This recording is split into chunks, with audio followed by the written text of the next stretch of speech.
நாமக்கல் மாவட்டத்திலிருந்து இணைந்திருக்கின்ற ஆற்றல் மிகு தமிழ் பற்றாளர், சமூக நேசகர், எப்பொழுதும் இலக்கியத்தோடும் சமூகத்தை சிந்தித்துக் கொண்டிருக்கக்கூடிய சிறந்த செயல்பாட்டாளர் புவனையா அவர்களை கவிப்பாட அன்போடு அழைக்கிறேன். வாங்கய்யா. நிமிர் இலக்கிய வட்டத்தின் தமிழ் கவிஞர்கள் அனைவருக்கும் முதற்கண் அன்பான வணக்கம்.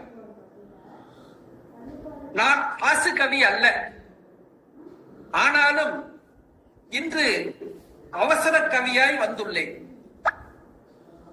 பரிசுக்காக வரவில்லை, பங்கேற்கவே வந்துள்ளேன்.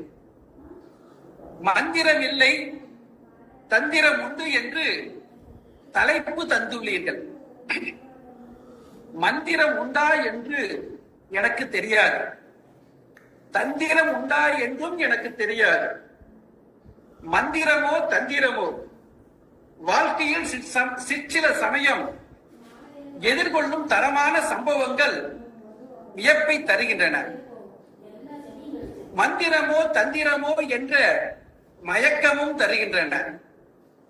என் வாழ்வில் எதிர்கொண்ட இரு சம்பவங்களை நான் இங்கு குறிப்பிட விரும்புகின்றேன்.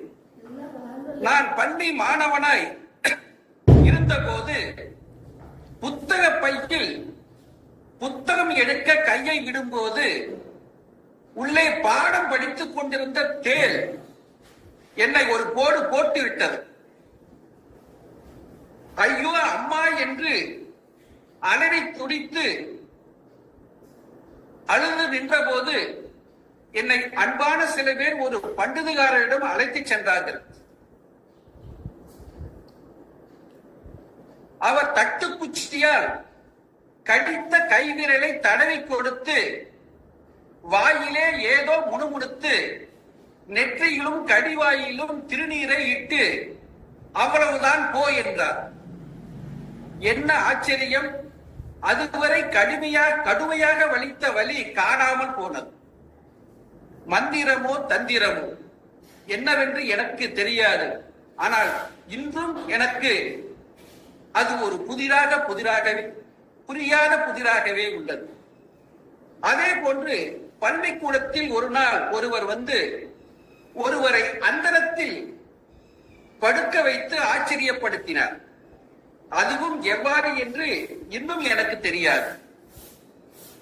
எது எப்படியோ போகட்டும், மந்திரம் உண்டா தந்திரம் உண்டா என்கின்ற ஆராய்ச்சிக்கு நான் எப்போதும் என் மூளையை கசக்குவதில்லை. மந்திரமோ தந்திரமோ எதுவானாலும் சரி, வாழ்வில் நல்லது நடந்தால் போதும் என்று மட்டும் என்னுடைய கருத்து. தந்தை சொல் மிக்க மந்திரம் இல்லை என்பர். குழந்தைகளுக்கு தந்தையின் கூற்று எப்போதும் மந்திரம்தான். சிறப்பாக பேசுபவர்கள் கேட்பவரை கட்டி போடுகின்றார்கள், அவரின் சொல்படி செயல்பட வைக்கின்றார்கள். அவரின் பேச்சும் மந்திரம் தானே. நல்ல கவிஞர்கள் கேட்பவரை மயக்குகின்றார்கள், அவரின் கவிதைகளும் மந்திரங்கள் தானே.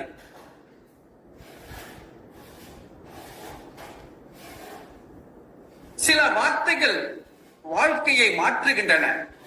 சில சொல் வெல்லும், சில சொல் கொல்லும் என்றால் சொற்கள் மந்திரங்கள் தானே. மந்திரமானாலும் சரி தந்திரமானாலும் சரி, நம் வாழ்வை நலமாக்கும் சொற்களை மந்திரமாக கொள்வோம். மந்திரமானாலும் சரி தந்திரமானாலும் சரி, நம் வாழ்வை நலமாக்கும் சொற்களை மந்திரமாக கொள்வோம். நல்லதொரு தந்திரமாகவும் எடுத்துக்கொள்வோம், அதை நல்லதொரு தந்திரமாகவும் எடுத்துக்கொள்வோம். உலகம் நலமாய் வாழ, அமைதியாய் வாழ, மகிழ்வாய் வாழ வேண்டிய மந்திரம் இரண்டு உண்டு. அது அன்பு, அறம். இந்த இரண்டு மந்திரத்தை எப்போதும் கடைபிடித்தால் எல்லோரும் எல்லாம் பெற்று வாழலாம். இரண்டு மந்திரங்கள் உண்டு, ஒன்று அன்பு, மற்றொன்று அறம். இந்த இரண்டு மந்திரத்தை எல்லோரும் கடைபிடித்தால் எல்லோரும் எல்லாம் பெற்று வாழலாம். இந்த இரண்டு மந்திரத்திற்கு மூன்று தந்திரங்கள் உண்டு. அந்த மூன்று தந்திரங்கள், ஒன்று தன்னொழுக்கம், 2 தற்சார்பு, 3 தன்னாட்சி. இந்த மூன்றையும் சாத்தியமாக்க உரிய தந்திரம் செய்ய எல்லோரும் முனைந்தால் எல்லோர் வாழ்வும் இன்பமயமாகும். ஆதலால் மந்திரம் என்பது வாழ்வை நல்வழிப்படுத்துகின்ற நல்ல சொற்கள் தான். ஆதலால் மந்திரம் என்பது வாழ்வை நல்வழிப்படுத்தும் நல்ல சொற்கள் தான். தந்திரம் என்பது வாழ்வை வளமாக்கும் நற்செயல்கள் தான், நல்ல செயல்கள் தான் தந்திரம் என்பது.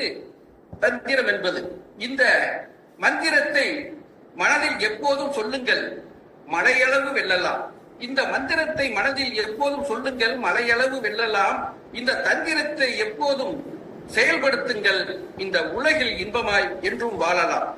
வாய்ப்புக்கு நன்றி. அனைவருக்கும் வணக்கம். சிறப்புங்க, சிறப்பு சிறப்பு.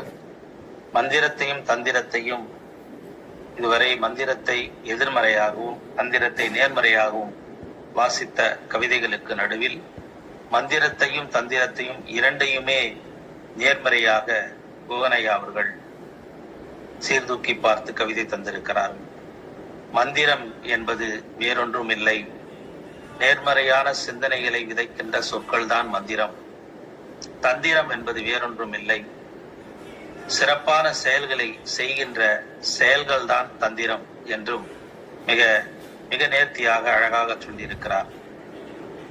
அன்பு குறித்த செயல்களும் மந்திர சொற்கள்.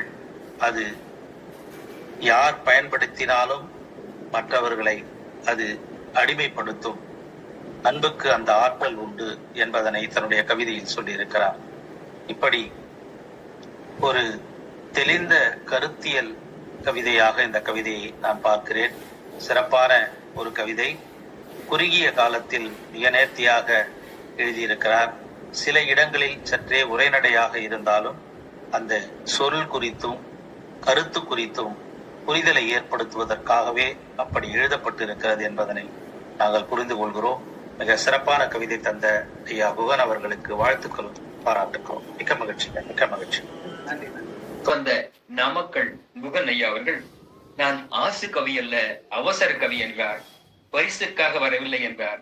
மந்திரமோ தந்திரமோ வாழ்வில் எதிர்கொள்ளும் சம்பவங்களை தோற்கடித்து வாழ்வில் முன்னேற வேண்டும் என்றார். இவருடைய வாழ்வில் இளமை காலத்தில் நடந்த சம்பவங்களையும் இங்கே பகிர்ந்து கொண்டார்.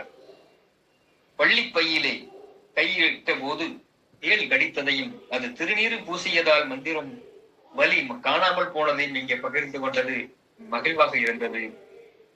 கவிஞர்களுடைய கவிதை நம்மை கட்டி போடுவது அது அவருடைய கவிதை மந்திரங்கள் தான் என்றார். அன்பு அறம் என்ற மந்திரம், தன்னொழுக்கம் தற்சார்பு போன்ற 3 சொற்களை சொன்னார். அவருக்கும் நிமிர் இலக்கிய ஓட்டத்தின் சார்பாக வாழ்த்துக்களையும் பாராட்டுகளையும் தெரிவித்து மகிழ்கிறோம்.